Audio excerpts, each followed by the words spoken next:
Hi guys, welcome back to another reaction video. Today we'll be checking out when Hitler's generals realized they'd lost long before the war was over. You guys, my absolute first time. This is a documentary. This is about history. And these are stuffs I've never come across. I would love to see how the generals realized they had lost. You guys, if you're new here, do not forget to like, subscribe, comment, and share. And if you're a returning subscriber, thank you so much for supporting this channel. Without further ado, guys, let's dive right into this and see what it's talking about. They whispered it first among battalions, in officers' messes and guarded letters home. Long before the Allied bombs fell upon Dresden, and years before Hitler's pistol echoed in the bunker beneath Berlin, some of Germany's most capable generals already knew. The war could not be won. It did not happen in one moment of revelation. The realization crept in slowly, first as unease, then as doubt, and finally as grim certainty. The men who had once basked in the aura of invincibility began to glimpse the abyss behind their triumphs. They would still obey, still command, still fight. But they would do so knowing that the end was written long before the curtain fell. In the early summer of 1941, the Wehrmacht stood at its zenith. In less than 2 years, the armies of Hitler's Germany had conquered Poland, Norway, France, the Low Countries, and much of the Balkans. The generals who had spent the interwar years nursing resentment and constraint now felt vindicated. Their doctrines had worked. The world trembled before their precision and speed.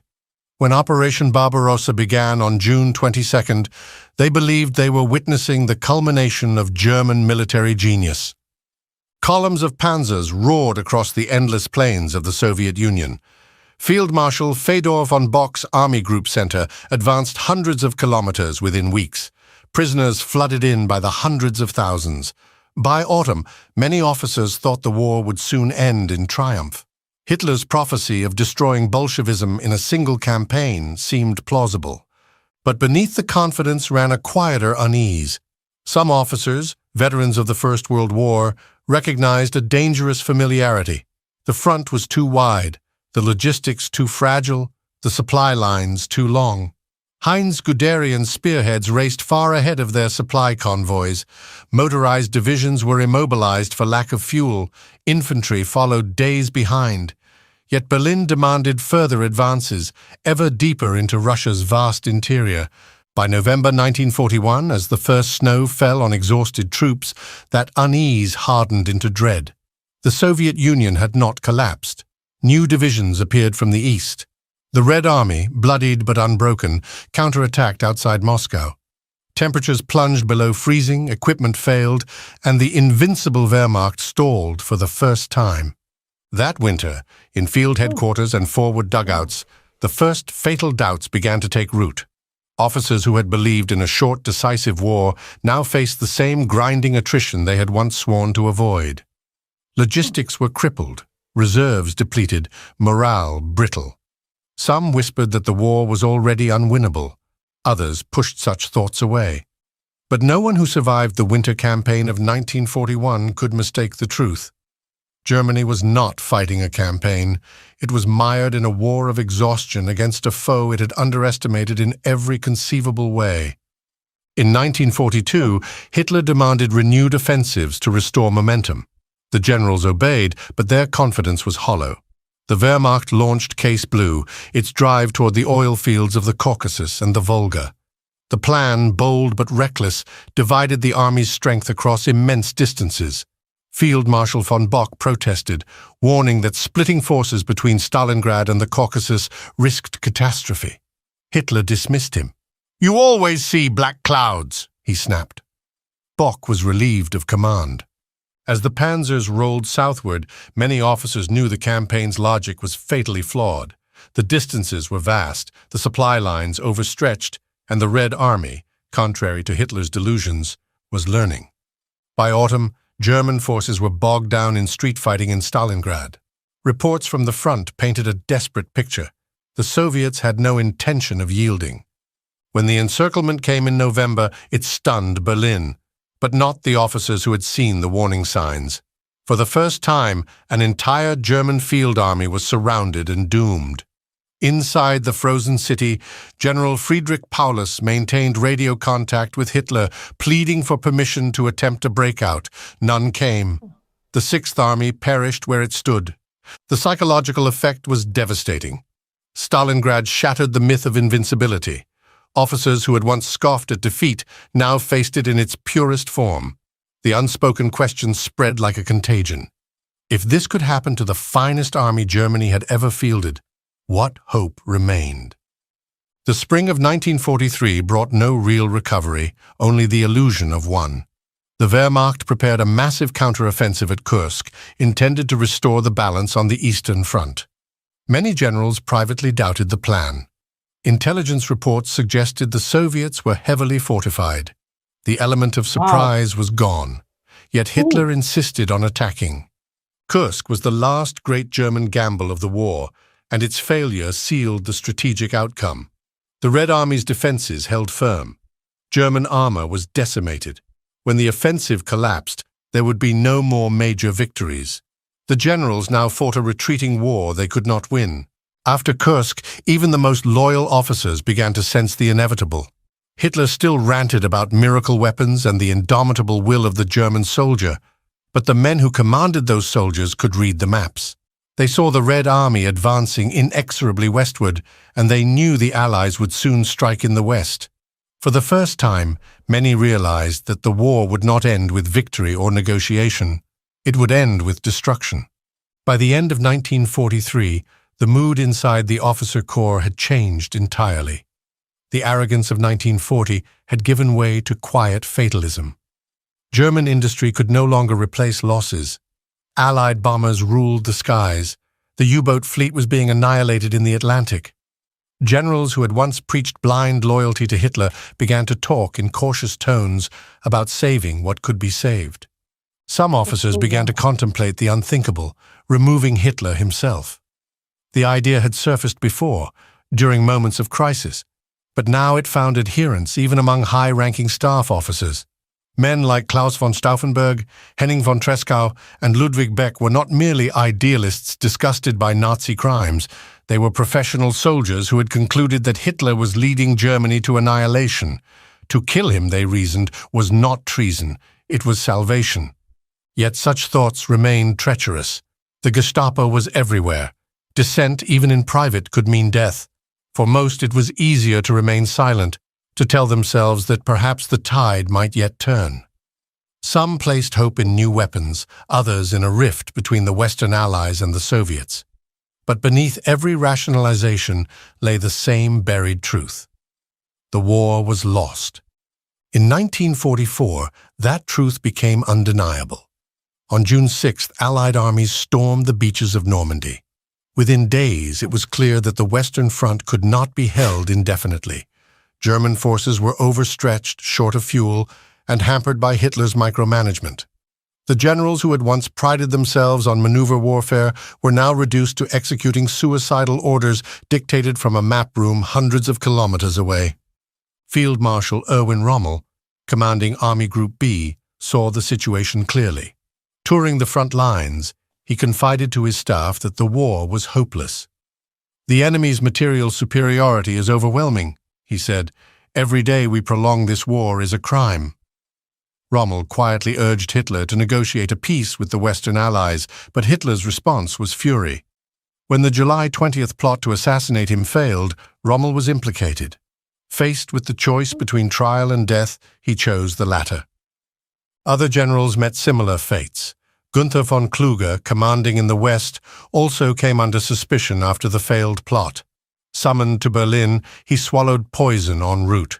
Many others were executed outright. The officer corps was decimated by its own despair. The failure of the July plot had a chilling effect.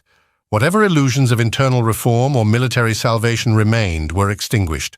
The surviving generals understood that the regime would destroy itself, and them with it. Still, they continued to fight, partly out of duty, partly out of fear. By early 1945, Germany was collapsing on all fronts. The Red Army was advancing through East Prussia and Silesia. The Western Allies were crossing the Rhine. The country lay in ruins. And yet, Hitler continued to issue impossible orders. Cities were to be held to the last man. Armies that no longer existed were to counterattack. Civilians were to be conscripted into a Volkssturm. Many generals no longer obeyed. They falsified reports, ignored orders, or quietly surrendered their commands. Others clung to the fantasy that the Western Allies might turn against the Soviets and join Germany in a final anti-Bolshevik crusade. But such hopes were delusions born of desperation. In April, as the Soviets closed in on Berlin, the last vestiges of discipline disintegrated. Hitler raged at his generals, accusing them of betrayal and cowardice. Yet even he could no longer deny what they had known for years. On April 22nd, during a meeting in the Führerbunker, he broke down completely, admitting that the war was lost and that suicide was his only escape. For the generals, the moment carried no relief. They had lived through the disintegration of everything they once believed in: honor, discipline, and the myth of German superiority. Some, like General Walter Wenck, tried to rescue civilians fleeing the Soviets. Others simply waited for capture. A few, like Wilhelm Keitel and Alfred Jodl, remained loyal to the end, signing the unconditional surrender that marked the final humiliation of the regime they had once served so faithfully. Looking back, one might wonder how men so intelligent, so seasoned, could have deluded themselves for so long. The answer lies partly in ideology, partly in pride, and partly in fear. Many of Hitler's generals shared his contempt for democracy and his hatred of communism. They believed that whatever his flaws, Hitler had restored Germany's honor and rebuilt its army. To admit defeat was to admit that everything they had fought for since 1933, and indeed since 1918, had been a lie. Others were trapped by circumstance. The Wehrmacht was not a monolith, it was a vast institution bound by loyalty, habit, and hierarchy. To rebel against Hitler was to betray not just a leader, but an entire system of obedience that defined a soldier's identity. When the first hints of defeat appeared, most officers chose denial over defiance. When defeat became certain, they lacked the moral courage to act upon it. Yet there were exceptions, men like Stauffenberg, Beck, and Tresckow, who risked everything to end the madness. Their failure sealed Germany's fate. After July 1944, the war became an exercise in futility, a slow-motion collapse carried forward by inertia and terror. Millions more would die before the inevitable surrender. When the guns finally fell silent in May 1945, the reckoning began. In Allied interrogation rooms and post-war memoirs, the generals spoke freely at last. They blamed Hitler, the SS, the party, anyone but themselves. They claimed they had seen the disaster coming and tried to avert it. Some even portrayed themselves as victims of a mad dictator they could not control. There was truth in some of these claims, but also evasion. Many of those who later insisted they knew it was lost had continued to obey orders that prolonged the slaughter. They had rationalized their complicity as duty. The tragedy of Germany's generals was not merely that they recognized defeat too late. It was that, even when they did, they lacked the will to stop it. From the frozen steppes of Russia to the rubble of Berlin, the evidence of failure was plain. By 1943, the war was strategically lost.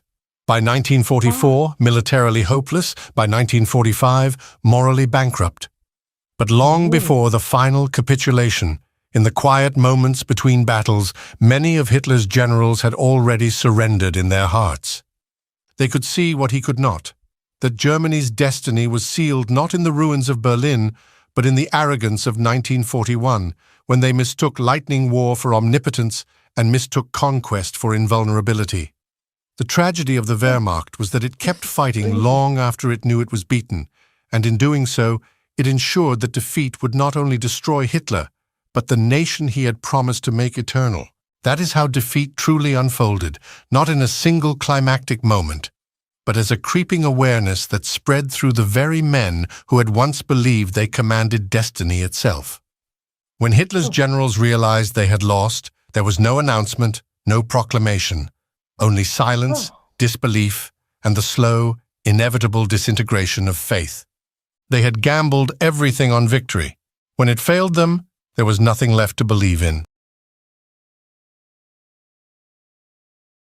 Oh boy, this was really, really intense. This was really, really tough. This was an excellent and fair analysis. In just half an hour, he was able to, give us so much information. This was an interesting piece. And honestly, when Hitler declared war against the US, the war was over for Germany. I don't know, but that's what I think. And I think the day that the Germans attacked Russia, that was just it. And then declaring war on US, that also was just, that was what, kind of sealed their fate. You guys, I really don't know the backstory to this, but I would really, really need to research more about, Hitler's death, the generals, and how everything played out. You guys leave comments and leave backup link or stories that I need to check out.